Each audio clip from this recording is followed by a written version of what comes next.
बात है, आज हमारे बीच का हमारा भाई चला गया, ये पुलिस प्रशासन के नकारात्मक में पलटी बात है। और अगर पुलिस आदमी मेरा कहना मान लेते तो एक मुलिम को मैं कह रहा था गिरफ्तार कर लिए, उन्होंने मेरी बात नहीं सुनी, नए आ गए, नए का भी इंटेलिजेंस का फोन आया था, मिल लीजिए आपको, लेकिन आज मैं नहीं पहुंच पाया।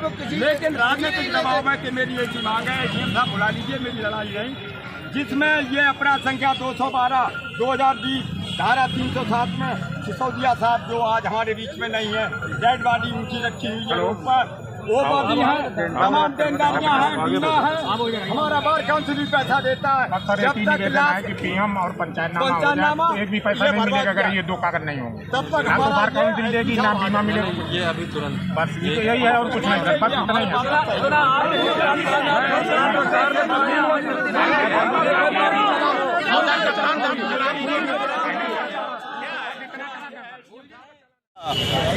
शिव कुमार सिंह सिसोदिया,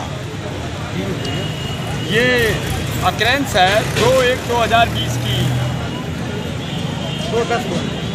2/10 की 2020 की, समय 20:15 बजे की है। ये अपने फार्म से लौट रहे थे और वहीं रोड पर कलकत्तापुर के पास जो इसमें नामजद मुल्जिम है, उन लोगों ने प्राण घातक हमला कुल्हाड़ियों से किया था सिसोदिया साहब के ऊपर। इनके लाइसेंसी बंदूकें थी। जब ये जान बचाने के लिए इन्होंने सहारा लिया, उनके बटवाड़ा तोड़ दिए गए और एक फरसा जो जान से मारने की नीयत से सिसोदिया के सर में लगा था, जिसमें 6 टाँके लगे थे।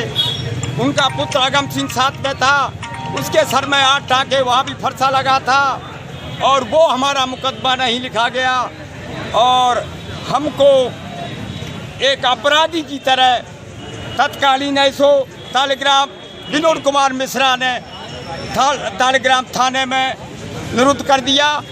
मुझसे बात एसपी साहब से हुई, एडिशनल से हुई और बराबर मैं बात करता रहा, लेकिन किसी नहीं। जब एसपी साहब से मैंने कहा कि सारा वकील कूच कर रहा है तालिग्राम, तब तो उन्होंने सिसोदिया साहब से, उनका एक जूनियर मुंशी, उससे बातचीत हुई, तो उसने फ़ोन किया, साहब मैं मिल चुका हूँ।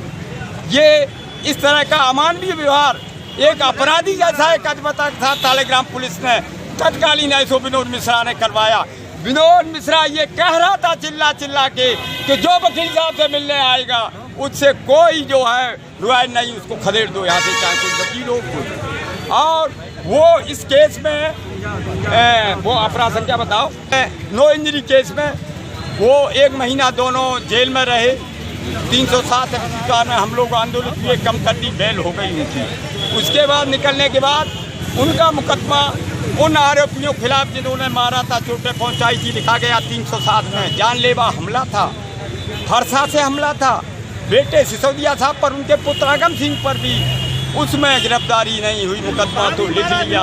हम लोग फिर आंदोलित हुए और तब तक ये एमएलसी का चुनाव हो गया, भारत बंद का आह्वान आ गया, हम लोगों ने ज्ञापन दिया, बार काउंसिल को भेजा और हड़ताल पर भी रहे, गाड़ी से रहे। और लास्ट जिस दिन एडिशनल वो एडीएम साहब मिले थे, उनको प्रस्ताव दे आए थे, उन्होंने ये कहा था आप लोग काम पे लौट आए। हमने 2-3 दिन का उनको समय दे दिया था कि सकारात्मक वार्ता हो जाए, हमारी किसी दुश्मनी नहीं है, FIR नेम्ड है, वो गिरफ्तार हो जाएं, चाहे भले एक को कर लो 307 में, उसके बाद 307 खत्म कर देना। वो उसी सदमे में उनका इलाज चल रहा था और वो हमसे कहते थे कि पाल साहब हम आपके बीच में, अभी सुंदरकांड था, मेरे बगल में बैठे आउट दे रहे थे, कह रहे थे दादा मैं बहुत दिन आपके साथ नहीं रह पाऊंगा, मैं परेशान हूँ। ये बात उन्होंने जिस दिन सुंदरकांड था, 6 तारीख को था भैया, कह रहे थे, और वो इलाज उनका कंटिन्यू चोटों का चल रहा था। वो आज शौक में आके सदबाबुनी चोटों से अटैक पड़ा, ख़त्म हो गए, डेड बॉडी आ रही है।